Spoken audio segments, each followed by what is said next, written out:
Chers amis téléspectateurs de l'émission Synthèse sur TV Liberté, nous nous retrouvons donc aujourd'hui au lendemain, enfin quelques jours après un événement qui a changé l'histoire de France, à savoir la réélection de monsieur, comment s'appelle-t-il, Macron, c'est ça.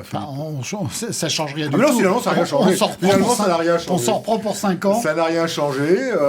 L'éternel souriant contre l'éternelle perdante, rien n'a changé finalement. Mais c'est pas parce que rien ne change qu'on ne peut pas parler d'avenir.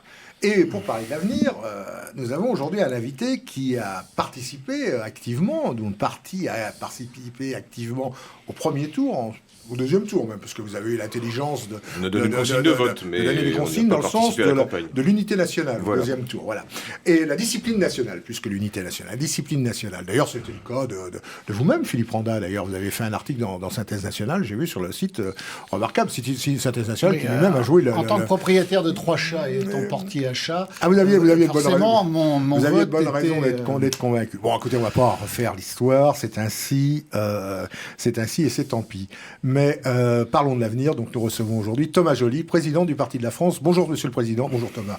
Thomas. Bonjour Roland. Bonjour Philippe. Bonjour Thomas. Et évidemment le professeur qui est fidèle au poste. Ben oui, moi Dans l'éducation nationale, ça tremble, ça bouge. Je survis à tous les régimes. Vous êtes, quel que soit le régime, vous êtes... J'assure la continuité. Vous assurez la continuité. C'est très bien. Surtout que vous l'assurez bien. Et le score historique d'Anne Hidalgo, c'est bon, vous avez pu digérer. Mieux qu'elle. Ça, c'est sûr. Alors, on va pas se faire de mal, parce qu'on n'est pas vraiment du genre masochiste. On va pas trop parler du second tour, on va parler du premier, puis on va parler de l'avenir.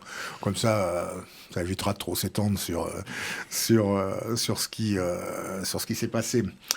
Alors, cher Philippe, faites-nous une analyse un petit peu de la situation. L'analyse, effectivement, on en reprend pour 5 ans de Macron, avec probablement... Attendez, on vient d'avoir Macron qui vient d'être réélu. Maintenant, s'il durera 5 ans... Oui, on en reprend pour 5 ans. On reprend donc pour 5 ans de Macron, mais il y avait quand même une différence. C'est que, il y a 5 ans, Emmanuel Macron ne pensait pas qu'il pouvait être quand même détesté comme il l'est détesté réellement en France, même s'il a été réélu, effectivement. Il faut admettre le jeu démocratique.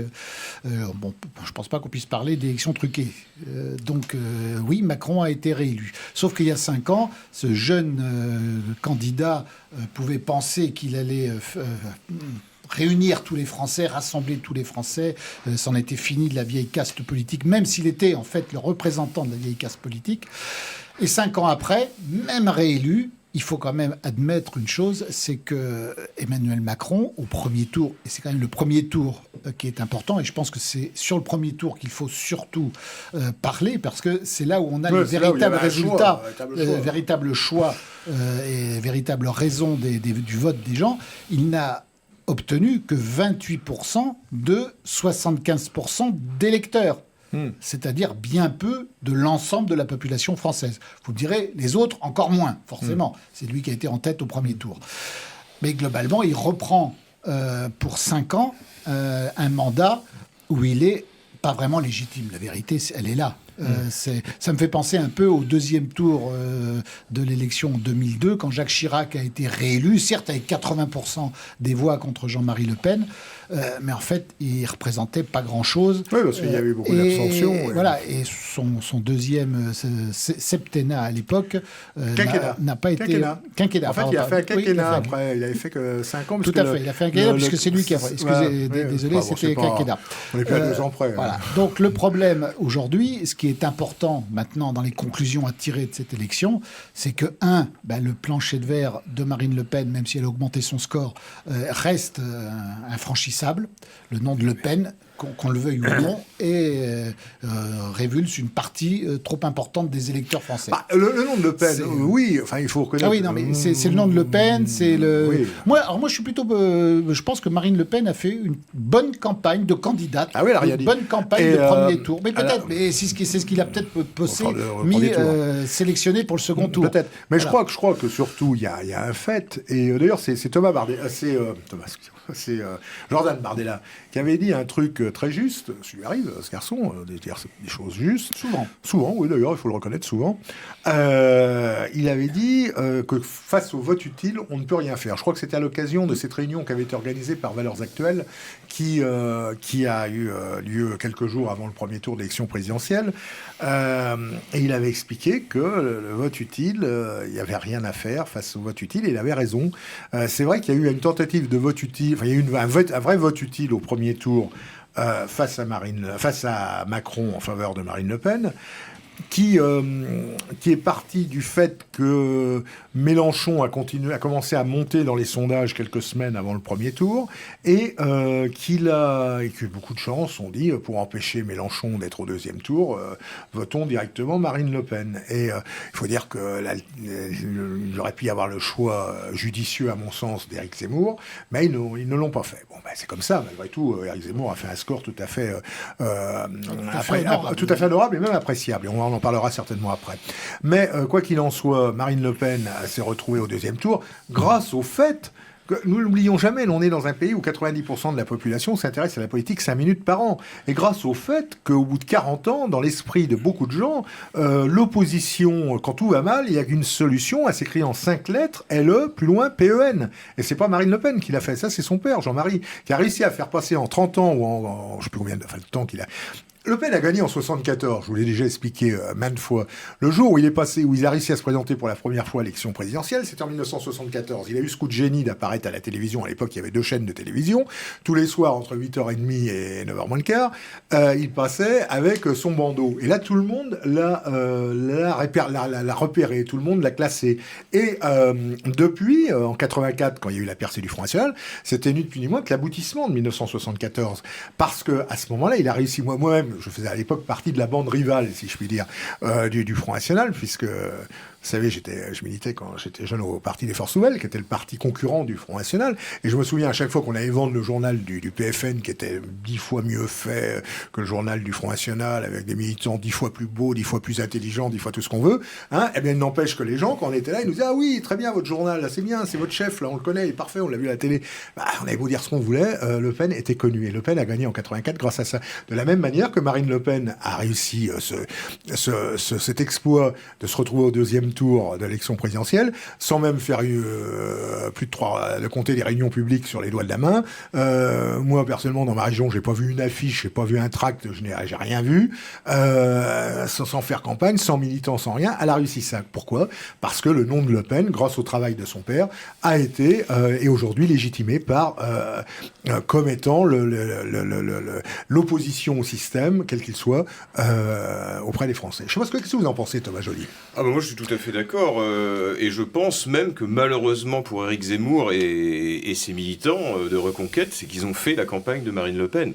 C'est-à-dire qu'en fait, c'est Marine Le Pen qui a bénéficié de la dynamique Zemmour, puisque les gens se sont réfugiés dans un vote dit utile, et que malheureusement, Éric Zemmour n'a pas récolté les fruits de ce qu'il avait semé, puisque c'est Marine Le Pen qui se retrouve au deuxième tour. Et je pense que beaucoup de gens qui étaient plus séduits par Éric Zemmour, on se sont dit de toute façon c'est peu ou prou la même chose, et ben on va voter Marine Le Pen pour être certain d'avoir un candidat de droite nationale au second tour. Et ne pas avoir Mélenchon. En fait, contrairement à ce qu'on avait dit avant, c'est que Zemmour n'a absolument pas empêché Marine Le Pen de progresser, puisqu'elle a même progressé. En fait, il a été un des vecteurs qui ont torpillé la campagne de Valérie Pécresse. Oui, je pense qu'il a beaucoup... Je dis bien un des vecteurs, parce que je pense que c'est elle qui est avant tout il a la pris plus d'électeurs à Valérie Pécresse Pécresse qu'à Marine Le Pen. Ce dont nous ne plaindrons point. Non.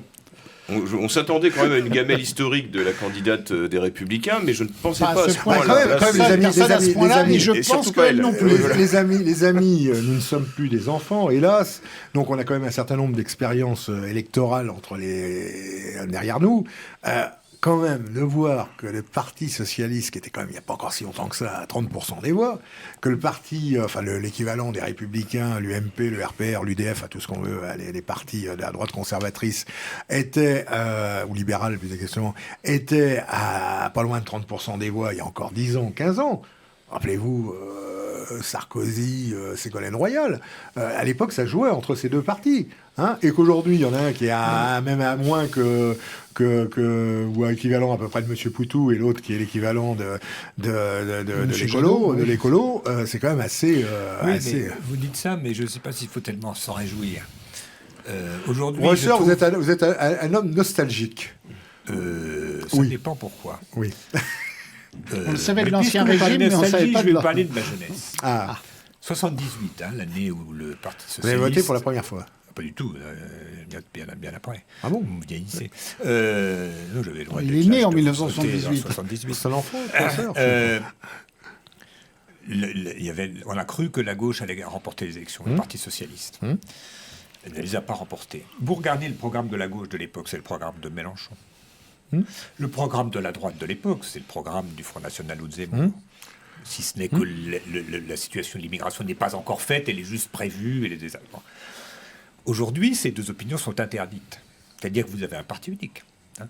C'est-à-dire qu'on va vous faire attendre 5 ans ou 7 ans le prochain tour. Moi, je vous dis, il n'y a pas de prochain tour.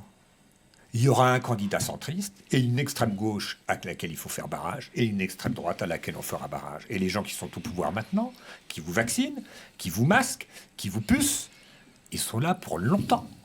Et ils ne sont pas là parce qu'ils sont venus tout seuls, ils sont là parce qu'on les y a mis. Et si on avait mal voté, on aurait eu, comme la Hongrie, on aurait eu des sanctions dans les 24 heures de la Commission européenne de quelqu'un qui est corrompu, qui a été corrompu comme ministre en Allemagne, dont on sait qu'elle est corrompue. On sait que le gouvernement français est corrompu. Ces gens sont au pouvoir. Et vous allez attendre 5 ans pour que quelqu'un remporte. Attendez, moi, je vous fais une précision. Le système sait se défendre. Et quand vous avez des gens qui sont au pouvoir et qui disent si vous vous opposez à moi à gauche, vous êtes l'extrême gauche et donc vous n'êtes pas démocratique finalement, vous n'êtes pas fréquentable, je peux même à la limite vous interdire puisque c'est l'extrême gauche. Et de l'autre côté, c'est l'extrême droite. Quelle est l'opposition possible? Il n'y en a pas. Et la presse n'est pas une presse d'opposition, sauf nous. Mais jusqu'à quand aura-t-on le droit de diffuser? Jusqu'à quand aurais-je le droit d'enseigner dans les écoles où j'enseigne? Jusqu'à quand aurez-vous le droit d'élever vos propres enfants? Moi, c'est ces questions-là que je me pose. Donc de me dire qu'est-ce qui va se passer dans 5 ans, je crois qu'il va se passer beaucoup de choses avant. Et que ce qui se passera dans 5 ans, ce sera peut-être vraiment trop tard. Si c'est pas déjà trop tard, je ne sais pas. Mais et c'est là que je tiens ça d'André Berkoff, pas personnellement, mais qui disait: vous croyez que tout est foutu, mais imaginez que vous soyez dans le vivier à poissons du restaurant du Titanic. Ben là, on est sauvés. Vous êtes sauvés, vous y attendiez pas. Voilà. Mais je crois aussi qu'il y a quand même une culture que je trouvais d'ailleurs présente à certains égards dans le programme, plutôt dans l'attitude vis-à-vis de la politique d'Éric Zemmour, c'est que je crois que la droite, elle a admiré, on lui a fait admirer, d'ailleurs curieusement c'est la République qui lui a fait admirer Louis XIV, Philippe Auguste, etc., qui sont tous d'affreux tyrans, et en plus, c'est ce que je dis. Je parle pas de Louis XII ou de Saint-Louis, mais enfin vous voyez, on vous a fait admirer dans l'histoire de France les pires, plutôt que les bons. Bon. On a dit beaucoup de mal de Louis XI, qui était plutôt bon. Oui, enfin Louis XI, ne nous égarons pas, c'est juste un exemple, mais tout ça pour dire qu'on vous a fait vénérer le pouvoir et que je pense que la droite, il faut que jamais qu'elle oublie qu'elle doit être un contre-pouvoir et que les gens qui font des écoles, les gens qui font des associations, qui font des journaux, qui font des télévisions, qui sont beaucoup plus utiles que les ministres. Oui, d'accord. En fait, le but de toute action politique ou d'action métapolitique, c'est de prendre le pouvoir. Si c'est pour laisser le pouvoir à nos adversaires, ça ne sert à rien. Qu'est-ce que vous en pensez, Thomas ? Moi, je suis assez d'accord sur le constat qui est fait par Pierre Delobier sur les 50 plus d'Emmanuel Macron, et les Français qui l'ont réélu, là, vont se réveiller un peu avec la gueule de bois, parce qu'il ne faut pas oublier que maintenant, constitutionnellement, un président réélu ne peut pas briguer un 3e mandat successif. Donc ça veut dire que Emmanuel Macron n'aura pas du tout à s'inquiéter de sa popularité dans les 5 ans à venir. À moins qu'il veuille changer ça. Et on a, Vladimir Poutine l'a fait en Russie. Peut-être qu'il va proposer, il était question d'un septennat avec des élections législatives au milieu de mandat. Bon, peut-être qu'il proposera ça, mais ça ferait un peu beaucoup. Mais non, moi ce que je pense, c'est qu'on a vu avec quel zèle il avait appliqué l'agenda mondialiste, alors même qui avait sa réélection en vue. Il aurait pu, peut-être, au moment des Gilets jaunes, lâcher un peu de l'Est. Non, on a vu qu'il a... Et au moment du Covid, où on a vu qu'il a appliqué à la lettre la doxa sanitaire. Donc là, ça veut dire qu'il va être en roue libre pendant 5 ans. C'est-à-dire qu'il n'aura aucun compte à rendre au peuple, puisque de toute façon, il ne peut pas se représenter. Et je crois que ça constitue un grave danger par rapport à tout ce qui peut être entrepris contre les Français, contre la souveraineté française. Je pense qu'il s'en est pas gêné en se servant de la dinguerie covidienne pour totalement briguer toutes les libertés avant, alors qu'il devait se faire réélire, justement. Et je crains que au prochain variant, à la prochaine résurgence du virus, du rhume 19, je crains ou d'une petite manifestation style gilet jaune. Qu'on se retrouve de nouveau avec des restrictions liberticides, des restrictions sanitaires, une obligation de vaccination qui risque de reprendre. Et d'ailleurs, il l'a déjà évoqué, parce qu'en fait, il était obligé de rassurer une certaine partie de son électorat. Vous savez, tous ces gens qu'on a vus masqués dans les bureaux de vote, tous ces gens d'un certain âge... L'électorat macroniste. Voilà, l'électorat... Tous ceux qui étaient terrorisés. Voilà, l'électorat macroniste. Et qui n'obéit même pas à Macron, puisque Macron a dit que vous pouvez enlever le masque. Eh ben non, eux ne l'ont pas enlevé, ça a marché. Il doit leur donner des gages, et je pense qu'il est tout à fait prêt, parce que c'était une aubaine politique. Le confinement, le Covid, les restrictions sanitaires, les restrictions de liberté, tout ça, c'était une aubaine politique pour le gouvernement. Tout a été une aubaine politique. Même la guerre en Ukraine a été une aubaine pour lui. Bien sûr. Qu'a fait Macron? Il n'est pas tout à fait idiot. Il s'est dit, bon, je n'ai plus de parti. Son parti, il n'est même pas capable de faire 3 listes. Il n'en a jamais eu, vraiment. Il n'a jamais vraiment eu, pas capable de faire 3 listes. Il avait recruté quand même un peu tout et n'importe sondage sur Internet. Ouais. Il était incapable de faire des listes aux élections municipales. Son parti n'existe que sur le papier.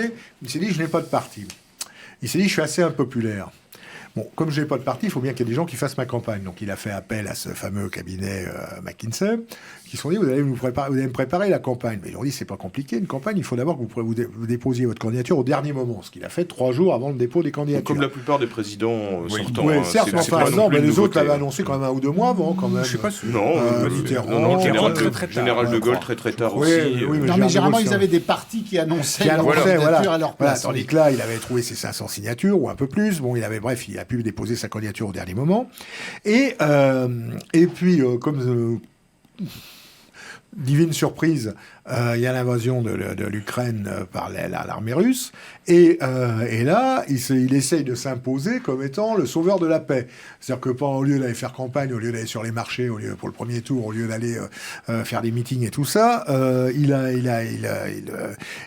énonce ça partout. Il a harcelé Vladimir Poutine au téléphone, qui a dû peut-être le mettre en numéro bloqué. Oui, il a demandé qui c'est ce type-là, qui l'appelle tout le temps. Lui, il a fait croire qu'il était le sauveur de la paix. Vous prenez un téléphone, vous dites qu'il y a Poutine au bout, personne ne vérifie. Et on prend quelques photos mal rasées avec un sweat.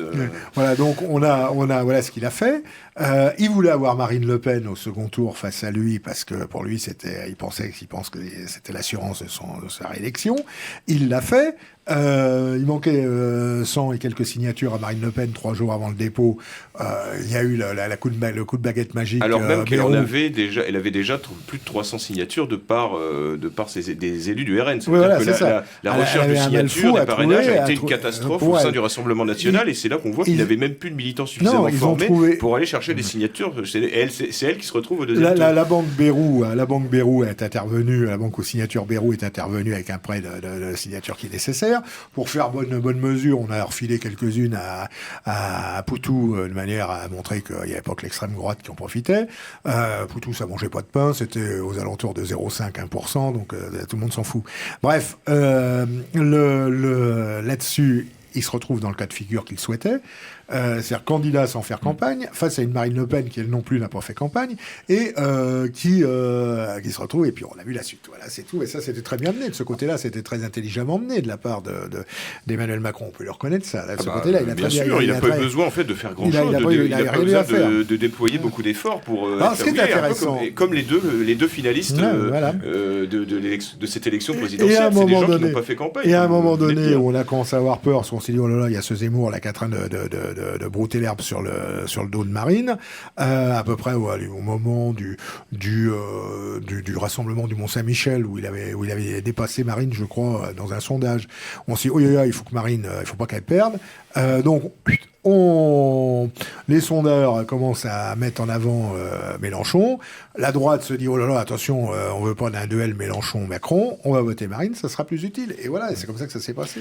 Oui, c'est quand même intéressant parce que il ressort de tout ce que vous dites que c'est le président de la République qui choisit les candidats. Tout à fait. C'est le piège absolument diabolique. Moi, je me souviens qu'à l'époque, tout le monde était content quand on a commencé à avoir du financement public des partis.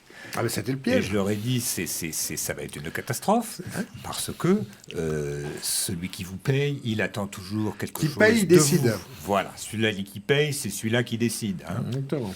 Donc, vous avez besoin de candidats supplémentaires. Je veux dire, comment Dupont-Aignan, qui existe depuis des siècles, comment il a sa signature à chaque fois? Bon, parce que le système les lui donne. C'est pas des gens qui souhaitent qu'enfin il va dépasser les 4%. C'était négocié avec les Républicains. Voilà, en fait, donc c'était ce pour éviter que système de Zemmour fasse un signature, trop bon etc., c'est en fait un système de distribution des candidats. Et ce qui est d'ailleurs le plus fascinant, c'est que c'est pas Dupont-Aignan qui a eu du mal à avoir sa signature, c'est Marine Le Pen. Qui est au deuxième tour. Donc vous voyez, il y a quand même et tout le monde trouve ça quand même normal. C'est là que je dis qu'il y a quand même une habitude de ne pas résister au pouvoir et d'accepter des règles du jeu qui n'en sont pas, qui est quand même inquiétante. Et la candidate qui a eu le plus de signatures, ou Macron peut-être autant, mais bon, c'est le président sortant, bon, ça peut se comprendre, c'est quand même Anne Hidalgo qui fait 2%. Oui. Quoi. Et Jean Lassalle aussi n'a pas eu de mal du tout à avoir ses signatures. Jean Lassalle est un des premiers mais ça, à les c'est le côté avoir sympathique de Jean Lassalle. Qui en fait ne l'est pas, parce que les gens n'écoutent pas ce que dit Jean Lassalle. Jean Lassalle, c'est un centriste immigrationniste. C'est pas risqué d'apporter son soutien à Jean Lassalle, personne ne pourra le reprocher. Tout le monde s'en fout. Je voudrais apporter un petit bémol à ce qu'a dit le professeur tout à l'heure. Là, c'était la version soft. Oui, sur le fait que pendant 5 ans, il n'y aura qu'un seul parti face à 2 extrêmes. Effectivement, ça c'est juste. Mais c'est ce qui se passe depuis 40 ans, globalement. Parce que depuis 40 ans, on avait l'UMP d'un côté, le PS de l'autre, qui voulait faire barrage dans tous les cas de figure à l'extrême droite. Et à l'extrême gauche aussi, qui était beaucoup moins important, puisque Mélenchon n'avait pas réussi à percer comme il l'a fait. Et aujourd'hui, Emmanuel Macron, c'est pas, c'est l'UMPS. Il a repris, d'ailleurs, il a autant les cadres du Parti socialiste que les cadres républicains. Avant, donc on est habitué à cette droite, situation. parce qu'il y avait une droite. Oui. Mais là, il n'y a pas de droite. C'est ça la magie, c'est-à-dire quiconque est de droite est un nazi. Mais si vous êtes de droite, vous êtes un fasciste. Et vous êtes de gauche, alors là, on est plus indulgent, mais on les traitera de communistes, qui sont d'ailleurs. Il est probable que si Jean-Luc Mélenchon avait été au second tour, ce qui aurait tout à fait pu se faire, puisqu'il y a été proche, il y aurait probablement eu un tir de rafale contre l'extrémisme de gauche de Jean-Luc Mélenchon. C'était le programme de Mitterrand, le programme de Mélenchon. Comme Marine Le Pen a été rediabolisée à 20h00. On appelle maintenant extrême gauche et extrême droite des choses qui étaient absolument normales. Je ne dis pas que c'était pour autant des bons programmes. C'est-à-dire qu'en fait, aujourd'hui, qu'est-ce que vous pouvez proposer sans qu'on ferme votre télévision, sans aller en prison ou être traité de fasciste? Rien. Déjà, il y a une chose intéressante. Moi, on peut sortir, qui sort de cette élection, qu'on le veuille ou qu'on ne le veuille pas, ça a été l'arrivée d'une nouvelle offre à droite. Et cette nouvelle offre, ça a été Éric Zemmour et le mouvement Reconquête, qui, je le rappelle, en l'espace de quelques mois, a réussi à rassembler 2 500 000 voix, à peu près, plus de 7% de l'électorat, un parti qui a 120 000 adhérents, je crois. Qui est probablement le premier parti de France. Parti de France, qui a réussi à obtenir un soutien d'une grande partie de la droite de conviction, du Parti de la France, puisque vous avez même fait un meeting, mon cher Thomas, au début du mois de mars, si je me souviens bien, auquel vous avez d'ailleurs l'amabilité de m'inviter à prendre la parole. Oui, bien sûr. On a joué le jeu, on a fait campagne pour Éric Zemmour. On n'a pas juste dit qu'il faut voter Éric Zemmour, et de la démocratie chrétienne, de via au Parti de la France, en passant par le CNI, Alsace d'abord, je crois, des mouvements régionaux, des associations, enfin bref, un certain nombre des revues, synthèse nationale, ont soutenu la candidature d'Éric Zemmour. Ça a suscité quand même un résultat. Alors bien sûr, après on dit il a perdu tout ça. Mais bon, d'accord, il a perdu. Ça crée une dynamique. Mais il a quand même créé une dynamique dont il sortira quelque chose qui continuera à exister, je pense, d'après les différentes informations qu'on peut avoir, et une dynamique qui incarne justement une droite nationale, une droite de conviction différente de celle qu'on a eue sur le marché. C'est ça qui est important. Parce qu'on a quand même parlé de grand remplacement tout au long de la campagne. Qui a amené le sujet du grand remplacement sur le terrain politique ? qui donc a amené un certain nombre d'idées qui ont été reprises après au second tour, la remigration, même le, vous savez, c'est toujours la même chose que je sors, c'est un combat qui m'est cher, mais même la lutte contre les éoliennes, même tout ça, qui l'a amené? C'est Éric Zemmour qui a amené tout ça sur le marché. Et l'abrogation des lois liberticides l'abrogation des lois liberticides. Il n'avait rien à gagner. Et Éric Zemmour n'est revenu sur rien, n'a jamais cédé sur aucune des campagnes de menaces qui ont été faites, orchestrées d'ailleurs par des gens qui ne sont pas ceux qu'on peut imaginer d'ailleurs au premier abord. Par exemple, en reprochant à Éric Zemmour d'avoir le soutien, entre autres, du Parti de la France. Ou d'échanger des SMS. Ou d'échanger des SMS entre vous. Vous avez des relations cordiales entre lui et vous. Bon, donc tout cela, ça a quand même bouleversé quand même un paysage politique qui était le même depuis un certain temps. Et je crois que c'est ça qu'il faut retenir. Et certainement que dans Je compléterai un tout petit peu ce que vous dites. Allez-y, professeur. C'est-à-dire que vous voyez un peu ça sur le terrain. Mais je pense du point de vue intellectuel, c'est un tournant. Parce que Marine Le Pen, qui était au deuxième tour, elle voyait les choses et les gens qui l'entouraient se disaient, nous avons le programme de Jean-Marie Le Pen, qui n'a pas réussi à prendre le pouvoir. Il faut en enlever des choses pour progresser. Le reniement. Et je crois que Zemmour a prouvé que non. Et qu'il a été même beaucoup plus clair, au moins aussi clair que ne l'était le Front National de l'époque sur ces sujets. Il n'a renoncé à rien, y compris sur les lois liberticides, ce qui est un sujet fort délicat, à rien. Et il a quand même, il a fait en une fois ce que le double ou le triple de ce que Dupont-Aignan a fait en 30 ans. Donc, pour pas dire le quintuple. Et donc, il a mis au propre, mis au net. Et peut-être, c'est peut-être l'explication de son résultat décevant chez des gens plus disons qui s'intéressent à la politique toute l'année, qui sont plus cultivés, des gens moins populaires, CSP+, CSP+, comme on dit. C'est quand même important parce que c'est des gens qui décident, c'est des gens qui sont étudiants et qui vont diffuser ces idées. Mais je trouve qu'elles ont été mises au propre et on est sorti de cette alternative. Soit on recule et on dit oui, finalement l'immigration, mais d'accord, mais un petit peu le voile, oui, mais seulement le dimanche, etc. C'était un recul général. Et Zemmour, il a dit, si vous reculez pas, vous avancez. Moi, je crois que Zemmour... Mais il a repris l'espace que Marine Le Pen a laissé à droite. Il a repris l'espace abandonné par Marine Le Pen, et surtout... Mais il l'a repris sur les Républicains. Ses marques plus. Et après, malheureusement. Principalement sur les Républicains, mais pas tant dans l'électorat populaire du Rassemblement national. Et il y a quand même une chose maintenant sur l'évidence de l'état de la politique française, c'est que ce sont les partis où il y a un chef reconnu comme tel, que ce soit une femme ou un homme, qui fonctionne. Je vous rappelais ça tout à l'heure à propos du PFN. C'est-à-dire que Marine Le Pen, son parti, à part Jordan Bardella, à part peut-être Louis Alliot, parce qu'il a pris la mairie de Perpignan et qu'on en parle beaucoup, est-ce qu'on connaît les gens aujourd'hui du Rassemblement national ? Très peu, quasiment pas, en tout cas dans la France profonde. Chez Jean-Luc Mélenchon, c'est la même chose. Sauf que Jean-Luc Mélenchon a fait sa troisième tentative comme Marine Le Pen, et que l'un et l'autre ont dit qu'il passerait la main et qu'il est probable... Je demande à voir, en particulier Madame Le Pen. On verra. Mais il est probable que ces deux partis se retrouvent sans chef. Et qu'est-ce qui a aussi accentué la défaite des Républicains ? C'est qu'ils n'avaient plus de chef. C'est pas Valérie Pécresse qui pouvait apparaître comme un chef.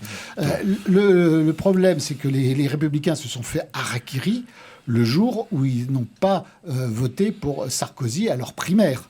Sarkozy, qui reste dans l'esprit des gens le chef des Républicains, ils l'ont dégagé. D'où peut-être l'explication du fait qu'il n'est pas appelé à voter Valérie Pécresse et qu'aujourd'hui, pour achever les Républicains, parce que c'est Nicolas Sarkozy aussi qui achève les Républicains, il a appelé à voter Macron. Et peut-être pour retirer son bracelet électronique aussi. Oui, peut-être aussi.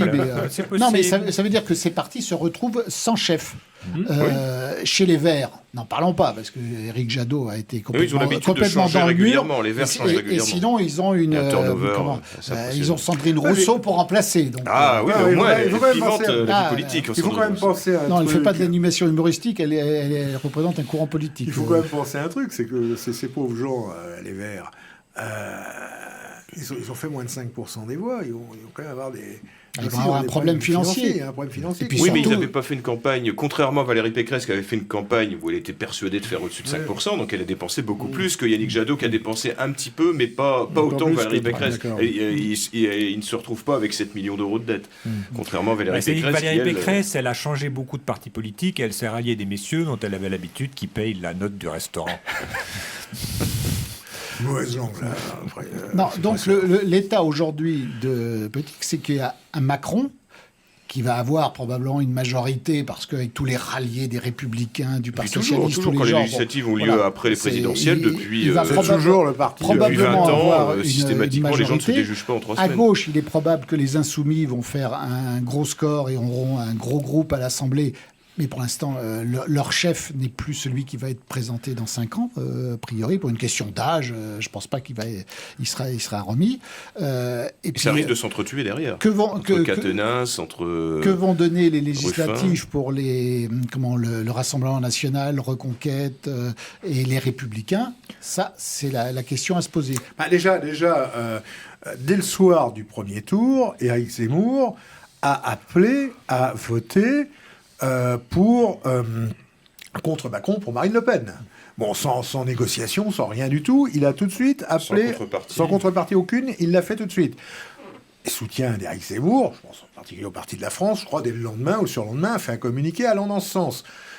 C'était le cas d'un certain nombre de gens dans la mouvance d'Éric Zemmour qui l'ont fait naturellement, appliquant la discipline nationale sans discussion. C'est la logique et la cohérence. Mais la logique des choses aurait voulu... Le front anti-Macron. Voilà, c'est ça, faire que barrage Marine à Le Macron. Pen dise, aujourd'hui je suis la rassembleuse, et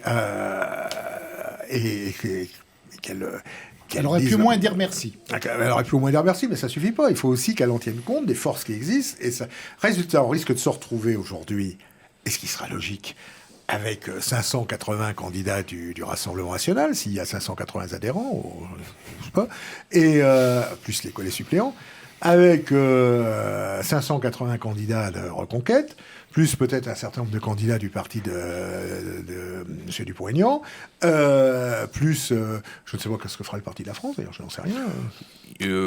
On va voir ce que va faire Reconquête, mais voilà, ce serait totalement idiot qu'il y ait des candidats du Parti de la France en face de candidats de Reconquête. Il y a certainement une entente possible, voilà. Comme ce sera certainement le cas pour VIA, comme pour un certain nombre d'autres partis qui existent, ou le CNI. Et donc voilà. Mais si Mme Le Pen persiste dans ce qu'elle a annoncé tout de suite, qu'elle ne ferait aucune alliance ou quoi que ce soit, enfin tout le moins que ses amis ont annoncé en tout cas, je crains que ça soit suicidaire pour ce qui reste. Il est probable que Marine Le Pen, je dis bien probable parce que je ne vais pas parler à sa place et je ne suis pas devin, mais il est probable qu'elle ne fasse pas appel à l'unité avec Reconquête ou les Républicains, puisque de toute façon... les Républicains encore, ça pourrait se comprendre, mais bon...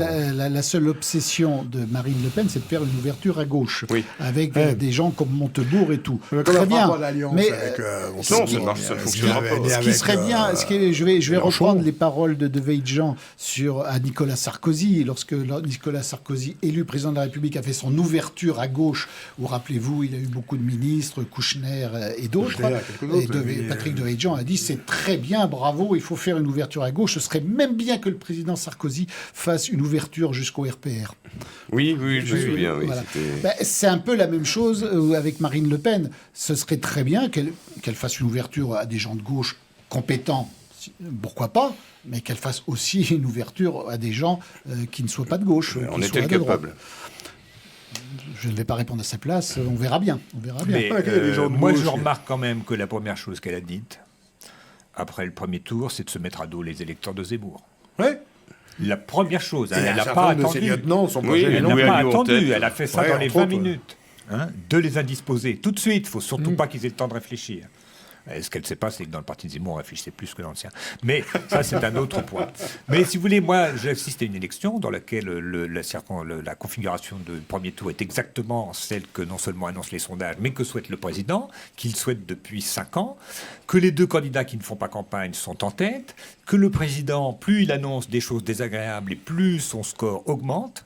C'est tous les chiffons rouges, il les a agités dans les 15 derniers jours. Eh ben moi, j'observe ça avec un certain désarroi. Et on vous sent pas très démocrate sur ce coup-là. Le professeur est un démocrate modéré. Voilà. Non, mais c'est pas que je suis pas pour la démocratie, c'est que un démocrate d'ancien régime. Je suis un démocrate stalinien, c'est-à-dire que je pense que dans une élection, celui qui compte, c'est pas celui qui met le bulletin dans l'urne, c'est celui qui compte les voix. Et j'aimerais bien savoir qui compte les voix. C'est pas le bulletin de vote qui a de l'importance, c'est la façon dont on les compte. Voilà. Et puis la façon dont on présente les choses avant. Alors, la façon dont on présente les choses avant. Et qui a le droit de se présenter, etc. Et qui nomme les magistrats, etc. Il y a beaucoup de questions. Ne soyons pas non plus sarcastiques et complotistes. Mais vous êtes trop occupés à comploter. Quel que soit le résultat des élections législatives, il y aura quand même un après. Oui, et l'après, c'est-à-dire que Macron réélu, avec probablement une majorité à l'Assemblée, comme ça se fait traditionnellement pour le président élu. Oui, ce sera sans surprise. Il va se retrouver quand même à la tête d'une France qui n'est pas dans le meilleur état. On peut quand même l'admettre. Il y a quand même une France surendettée, avec un mécontentement général, parce que jamais la France et les Français n'ont été autant fracturés. Pour tous les fractures. Le Covid les a fracturés, la guerre en Ukraine les fracture. Avant les gens étaient fracturés entre riches et pauvres, droite et gauche, ça pouvait se mélanger et tout. Mais aujourd'hui, tous les sujets de société fracturent la société. Même le mariage homosexuel a fracturé la société. La religion fracture tout le monde. Il n'y a quasiment plus de cohésion nationale, de communauté nationale. Il y a le communautarisme, à la fois ethnique, religieux, social. Donc ça va quand même pas être si simple que ça de diriger une France aussi fractionnée. Je vais vous répondre. Je parlais l'autre jour à une personne qui m'est chère et qui est quelqu'un qui aime l'ordre. Qui aime l'ordre. Oui. Voyez. Et les gens qui aiment l'ordre ne conçoivent pas que le désordre n'est pas juste obtenu parce qu'on a cherché à atteindre l'ordre et qu'on n'y est pas arrivé. Dès que la plupart des gens qui vivent dans le désordre fabriquent le désordre exprès. Ils vous arrivent dans un truc ordonné, ils changent les objets de place, cassent quelque chose, ouvrent les fenêtres, invitent des gens qu'ils ne devraient pas inviter, etc. C'est-à-dire qu'en fait, le désordre n'est pas un échec de l'ordre. Les gens qui veulent le désordre... Donc vous pensez qu'avoir un pays dans un mauvais état, c'est un échec pour un président. Moi, je pense que c'est ce que veut Macron. Diviser... faire peur et détruire la France, lui faire perdre son indépendance, il travaille à ça. C'est-à-dire qu'un pays qui dépend de sa dette, qui dépend des décisions de l'Europe, qui dépend même des matières énergétiques étrangères, etc., c'est ce qu'il est chargé de faire. Ça, on ne peut pas parler d'échec. C'est la vision complotiste des choses. Mais je suis assez d'accord. Dans une autre version qui n'est pas complotiste, tout le monde reconnaît que Macron a sa vision du bonheur et du bien et de l'ordre, et que cette vision va se fracasser sur la réalité. Parce que la réalité, c'est que l'insécurité va continuer d'augmenter, c'est que la paupérisation de la population va continuer d'augmenter. Mais c'est ce qu'il veut. Parce que si vous obtenez ça, arrivera un moment où il ira dans le mur. C'est la politique à court terme, c'est la politique du doigt mouillé. On l'a vu pendant parce que si vous voulez intégrer la France, du Covid, il changeait de décision sans arrêt. Les gilets jaunes, il a envoyé les CRS matraquer les gilets jaunes. Vous avez vu sur le sait très bien ce qu'il fera en cas de réaction populaire. Oui, ça a des limites aussi, ce genre de choses. Face aux gilets jaunes, il n'y a plus beaucoup de limites. Oui, mais la bourgeoisie s'est ralliée à Macron contre les gilets jaunes. Ils étaient contents quand les gilets jaunes étaient matés. Parce qu'ils en avaient marre de voir des gueux au rond-point qui les empêchaient de gagner leur fric. De l'autre côté, ces fameux gilets jaunes dont on parle beaucoup n'avaient absolument aucune cohésion. Ça, c'est autre chose. Et refusaient la politique, refusaient. Ce qui était totalement idiot. C'est-à-dire, quand on refuse la politique, c'est qu'on refuse d'assumer ses idées de droite. Ils étaient de toute façon perdants, ils allaient eux aussi dans le mur naturellement, je dirais. Tout à fait. Mais ça, c'est parce qu'il y avait une naïveté, pour le peu que j'ai pu, le souvenir que j'ai, le peu que j'ai. Je suis quand même fait intéresser sur ce sujet, on en a souvent parlé lors de cette émission. Il y avait une naïveté dans ce mouvement aussi qui était confondante. parce que la plupart de ces gens, qui je répète étaient des braves gens et des gens qui ont cru dans ce qu'ils faisaient, personne ne leur remet en question que c'était des braves gens qui avaient des bonnes raisons de faire tout ça. On les a soutenus et on les soutiendra s'il faut les soutenir un jour. Mais il n'empêche qu'il y avait une naïveté dans ce mouvement qui était exubérante, quoi. Oui, mais la façon dont ça a été traité, je reviens à mon point, par le pouvoir, a été de faire durer. C'est-à-dire qu'il était absolument hors de question de donner la moindre satisfaction, et on les matraquait. Et on montre ça tous les samedis à la télévision. C'est comme ça qu'on se fait réveiller. Je vous fais observer que sur le clip de campagne de M. Macron, il n'y a pas de drapeau français. Cet homme ne travaille pas pour... Il n'y a qu'un drapeau européen. Mettre la France dans la dépendance du super-pouvoir européen, et je vous fais observer que le super-pouvoir européen a sanctionné M. Orban le lendemain même de son élection à 60%. Tout le monde le donnait perdant. Et immédiatement, il va être sanctionné. Les pays qui prennent des mesures folles contre les épidémies, qui laissent l'immigration rentrer à flot continu, il n'y a pas de problème. Parce que là, on est dans la logique du Forum mondial de Davos. Mais bien sûr. Mais c'est quand même de là que vient Macron. Il faut arrêter de raconter des histoires. Cette logique-là amène le chaos. Et ça, c'est une chose contre laquelle un jour même un président qui est responsable de tout ça va devoir faire face à ce chaos. Mais mes amis, laissons parler Thomas Joly, qui est notre invité, je vous le rappelle, et qui a beaucoup de choses à nous dire. Bienvenue. Il n'est pas très bavard, Thomas Joly, aujourd'hui, parce qu'on le connaît plus bavard. Ah non, mais alors donc Thomas, je suis peut-être pas autant que vous. Revenons-en un petit peu. Alors, quelle est l'analyse du Parti de la France? Je rappelle, le Parti de la France a été créé il y a 10 ans par Karl Land, que depuis 2 ans... Il y a 13 ans. 13 ans par Karl Land, que depuis 3 ans, vous en êtes le président, voilà, et que vous menez, ce qui est tout à fait à votre honneur, ce parti, à travers multiples... Enfin, c'est pas facile de tenir un parti, de faire marcher un parti. Vous réussissez à exister, et non seulement exister, mais à organiser des réunions parfois importantes en province. J'ai eu l'occasion de le voir par moi-même en Bretagne, par exemple. Et donc, le Parti de la France, je le rappelle, a donc pris part au soutien à la campagne d'Éric Zemmour. Et aujourd'hui, alors, comment vous voyez les choses, Thomas? Écoutez, nous, quoi qu'il se passe, on continue la lutte. On aimerait bien de temps en temps avoir quelques victoires. On aurait aimé un score plus important d'Éric Zemmour. On aurait aimé que Marine Le Pen, même malgré tout ce qu'on lui reproche, il aurait été préférable pour la France et les Français que Marine Le Pen soit élue plutôt qu'Emmanuel Macron. Mais voilà, il faut ne jamais abandonner le combat politique. On ne sait jamais de quoi demain sera fait. Il peut y avoir des événements qui amènent peut-être un changement politique radical dans notre pays, des événements pas forcément heureux dont Philippe Randa parlait, et je crois qu'il faut être toujours prêt et également être une structure d'accueil pour tous les Français qui ne se retrouvent pas dans l'offre politique actuelle. Donc maintenant il existe un parti politique, Reconquête, avec Éric Zemmour, mais je souhaite que ça dure le plus longtemps possible et que ce ne soit pas juste un feu de paille. En tout cas, le Parti de la France va jouer son rôle comme il le fait depuis 13 ans, malheureusement. À ce vaste mouvement de reconquête, si je puis dire.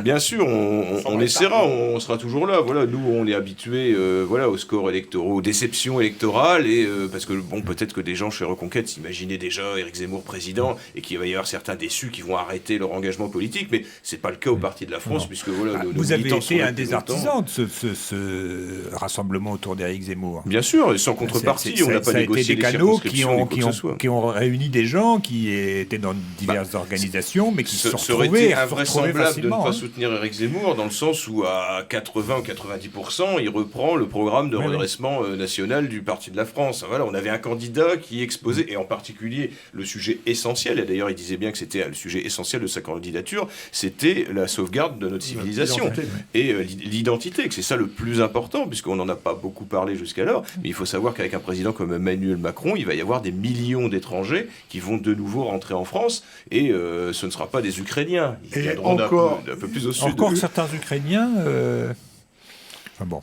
Oui, on a pu voir qu'il y avait je suis prof de géographie et je dois dire que la télévision donne toujours des surprises sur on a pu voir sur la géographie. C'est l'histoire d'Ukraine. Il a été beaucoup reproché à Éric Zemmour, soi-disant, d'avoir été un admirateur du président Poutine.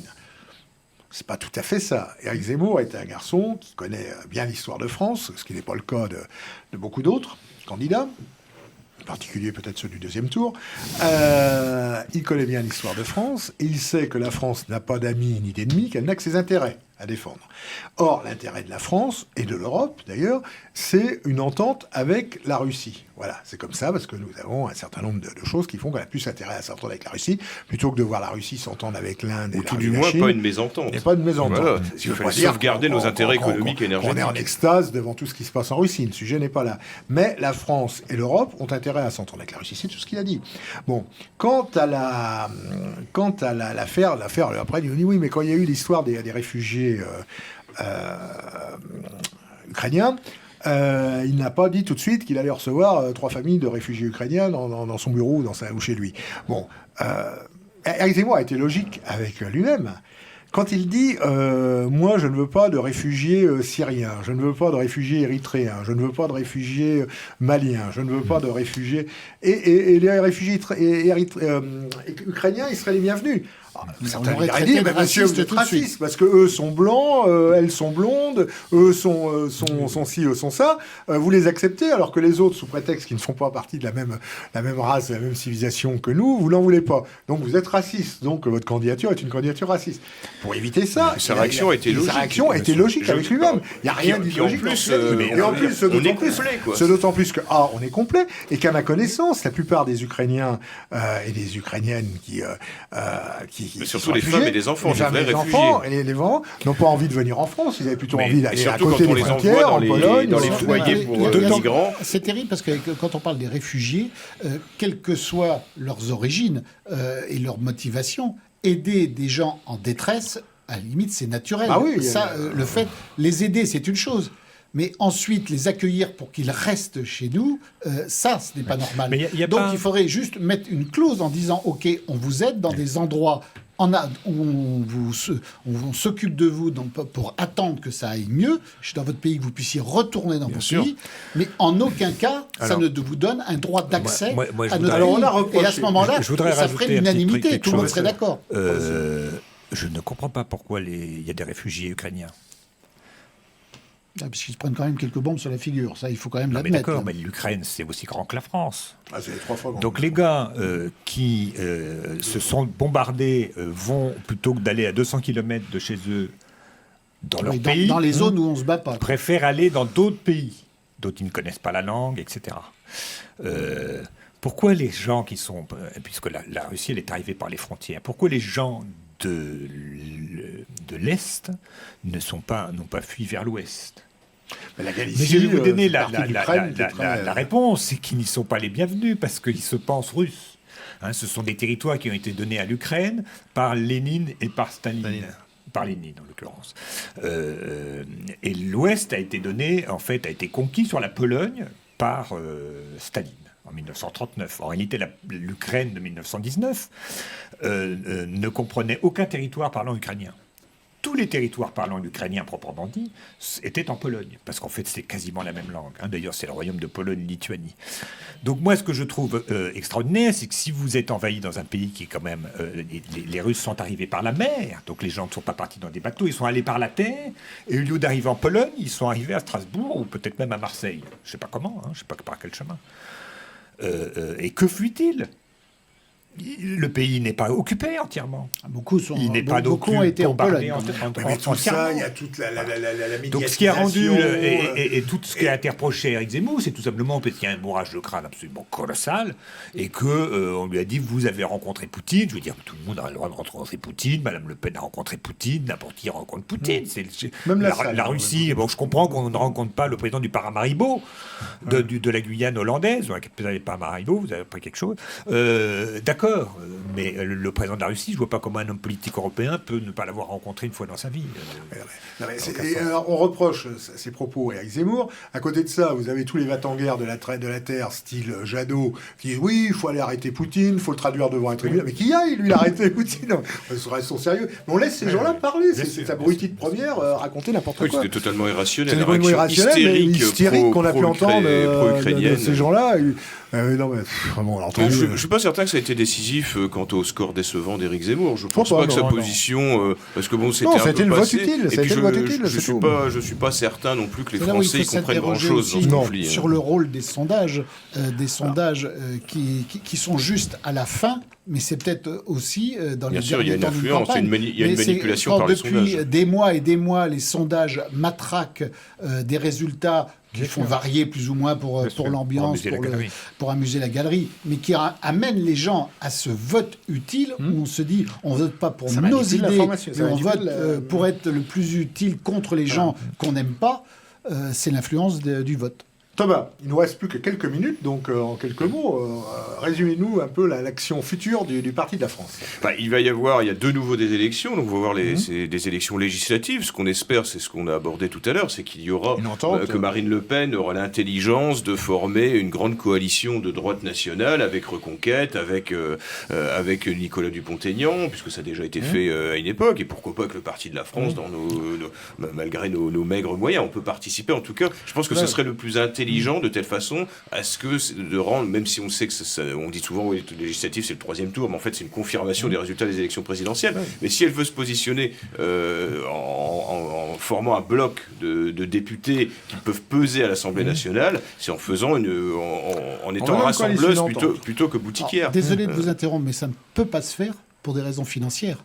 Vous oubliez une chose, c'est que le parti qui présente les candidats touche de l'argent. Oui, mais si donc, on peut créer une coalition. Dans une coalition, forcément, là où on laissera la place, même si le candidat n'est pas élu, le pourcentage des voix, financièrement, ira au parti qui se présente. Bien sûr, ça s'appelle une coalition.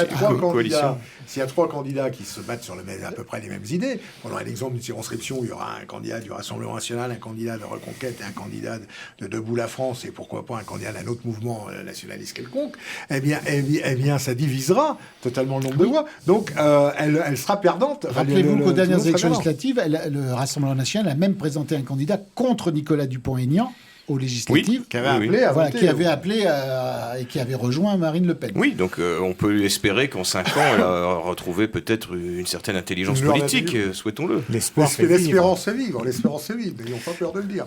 Bon, quoi qu'il en soit, donc cette élection est passée, l'avenir nous le redira. On se reverra bientôt, Thomas Joly, pour reparler un petit peu de tout ça.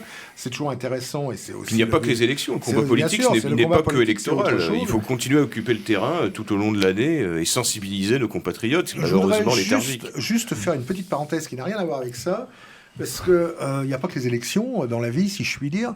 Nous avons une triste nouvelle ces derniers jours, pour peut-être que certains téléspectateurs ne le savent pas, mais nous avons perdu un ami, Jean-Marie Molitor, qui était directeur du journal Minute, directeur du journal, du bimensuel Mondévie, Mondévie, qui a eu le courage il y a une vingtaine d'années de reprendre Minute, qui était à l'époque un titre glorieux, qui a toujours été un titre glorieux d'ailleurs, et un titre qui a une histoire, et il a repris le choc du mois. Il avait lancé même le choc du mois, je crois, à un moment donné. Très sulfureux choc du mois. Très sulfureux choc du mois, ouais, mais il avait réussi à faire. C'était un grand nom de la presse nationale.